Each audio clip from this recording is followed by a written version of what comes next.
छान छान रेसिपी पाहण्यासाठी चॅनलला सबस्क्राईब करा, साईडच्या बेल आयकॉनला प्रेस करून ऑलवर क्लिक करा, जेणेकरून मी नवीन व्हिडिओज अपलोड करीन तर तुम्हाला सगळ्यात आधी नोटिफिकेशन मिळेल। नमस्कार मित्रमैत्रिणींनो, कुक विथ सुष्मितामध्ये तुमचं खूप खूप स्वागत। आजची आपली रेसिपी आहे मालवणी पद्धतीने चण्याची उसळ। तर ही रेसिपी तुम्ही लास्टपर्यंत नक्की बघा आणि जर व्हिडिओ आवडला असेल तर व्हिडिओला लाईक देखील करायला विसरू नका। चला तर मग आपण आपल्या रेसिपीला सुरुवात करूया। सगळ्यात आधी इथे आपण चणे भिजवून घेतले आहेत। रात्रभर आपल्याला पाण्यात हे भिजवून ठेवायचे आहेत 7 ते 8 तासासाठी। त्यानंतर आता हे आपण उकडून घेणार आहे। त्यासाठी आता एक कुकर घेणार आहे आपण आणि त्या कुकरमध्ये आपण हे चणे भिजवलेले घालून घ्यायचे आहेत।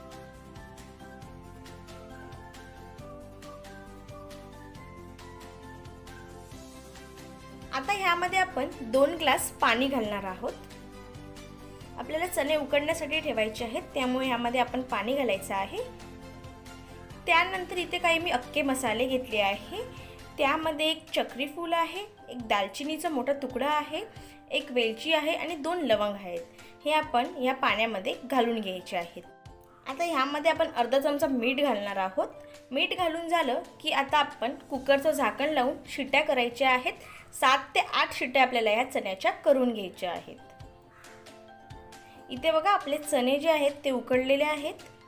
तुम्ही हाताच्या साहाय्याने प्रेस करून देखील बघू शकता आपले चणे उकडलेले आहेत की नाही। हे बघा अशा पद्धतीने आपला चणा छान उकडलेला आहे। आता इथे मी अर्धी वाटी सुकं खोबरं आणि 2 मोठे कांदे चांगले भाजून घेतलेले आहेत तेलामध्ये आणि ह्याचं आता आपल्याला वाटप करून घ्यायचं आहे या मिश्रणाचं। आता हे सगळं मिश्रण मिक्सरच्या भांड्यामध्ये घेऊन आता ह्यामध्ये थोडीशी कोथिंबीर घालायची आहे बारीक चिरलेली आणि मिक्सरचं झाकण लावून आता आपण हे फिरवून घ्यायचं आहे। इथे बघा आपलं फिरवून थोडंफार झालेलं आहे। आता ह्यामध्ये आपण 2 चमचे पाणी घालणार आहोत आणि हे परत एकदा फिरवून घ्यायचं आहे आणि ह्याची छान अशी पेस्ट बनवायची आहे अशा पद्धतीने। आता आपण कढई ठेवणार आहोत गॅसवर आणि त्यामध्ये 2 मोठे चमचे तेल घालायचं आहे आणि हे तेल चांगलं तापलं की ह्यामध्ये घालायचं आहे अर्धा चमचा जिरं। जिरं तडतडलं की त्यामध्ये जाईल कढीपत्त्याची पाने, नंतर यामध्ये जाईल आलं लसूण क्रश केलेलं। त्यानंतर हे छान तेलामध्ये परतून घ्यायचं आहे आपल्याला। त्यानंतर एक बारीक चिरलेला कांदा घालायचा आहे, तो देखील चांगला ब्राऊन होईपर्यंत परतून घ्यायचा आहे। जोपर्यंत ह्याला सोनेरी रंग येत नाही तोपर्यंत आपण याला छान परतून घेणार आहोत। इथे बघा आपला कांदा जो आहे तो छान परतलेला आहे। आता ह्यामध्ये आपण एक टोमॅटो घालणार आहोत बारीक चिरलेला। एक टोमॅटो घालून झाला की तो देखील व्यवस्थित चमच्याच्या साहाय्याने असा परतून घ्यायचा आहे त्या तेलामध्ये आणि आता आपण काही मसाले ऍड करणार आहे याच्यामध्ये। सगळ्यात आधी जाईल 1.5 चमचा मालवणी मसाला। तुमच्याकडे जर मालवणी मसाला उपलब्ध नसेल तर तुम्ही घरातला कोणताही लाल तिखट घातला तरी देखील चालेल। इथे 1.5 चमचा लाल तिखट घालून झाल्यानंतर अर्धा चमचा गरम मसाला घातलेला आहे। त्यानंतर जाईल थोडीशी हळद। आता जाईल यामध्ये चवीपुरतं मीठ।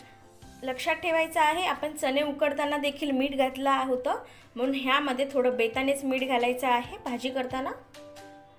मीठ घालून झालं की ह्या टोमॅटोंना छान असं परतून घ्यायचं आहे आणि अशा पद्धतीने प्रेस करायचं आहे, जेणेकरून हे आपले टोमॅटो लवकर शिजतील।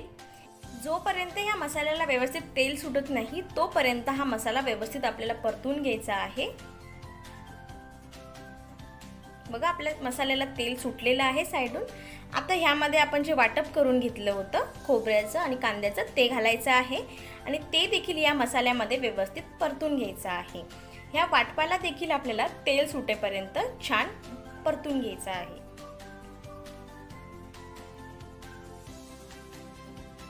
हे बघा आपल्या मसाल्याला छान असं तेल सुटलेलं आहे।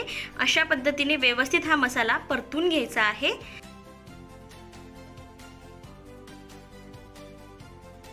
आता ह्यामध्ये आपण जे चणे उकडून घेतले होते त्याच्यातले अख्खे मसाले जे होते घातलेले ते सगळे काढून घेतलेले आहेत आणि आता जे चणे आहेत ते आपण पाणी न काढता ह्याच्यामध्ये त्या पाण्यासकटच घालून घ्यायचे आहेत आणि हे व्यवस्थित आता आपल्याला ढवळून घ्यायचं आहे चमच्याच्या साहाय्याने आणि ह्याला छान आता आपण उकळून घ्यायचं आहे। तुम्हाला जर पातळ ग्रेव्ही हवी असेल तर ह्यामध्ये थोडं पाणी देखील तुम्ही ॲड करू शकता।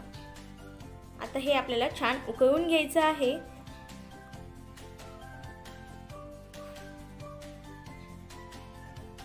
इथे बघा आपली भाजी जी आहे ती तयार आहे, छान उकळ आलेली आहे आपल्या भाजीला। तर तुम्ही सुद्धा मालवणी पद्धतीने चण्याची उसळ नक्की करून बघा आणि मला कमेंटद्वारे कळवा तुमची उसळ कशी झाली आहे ती। आणि अशाच नवनवीन रेसिपीज जर तुम्हाला पाहिजे असतील तर माझ्या यूट्यूब चॅनलला नक्की सबस्क्राईब करा आणि सोबतच जर व्हिडिओ आवडला असेल तर व्हिडिओला लाईक देखील करायला विसरू नका आणि तुमच्या प्रियजनांबरोबर हा व्हिडिओ नक्की शेअर करा।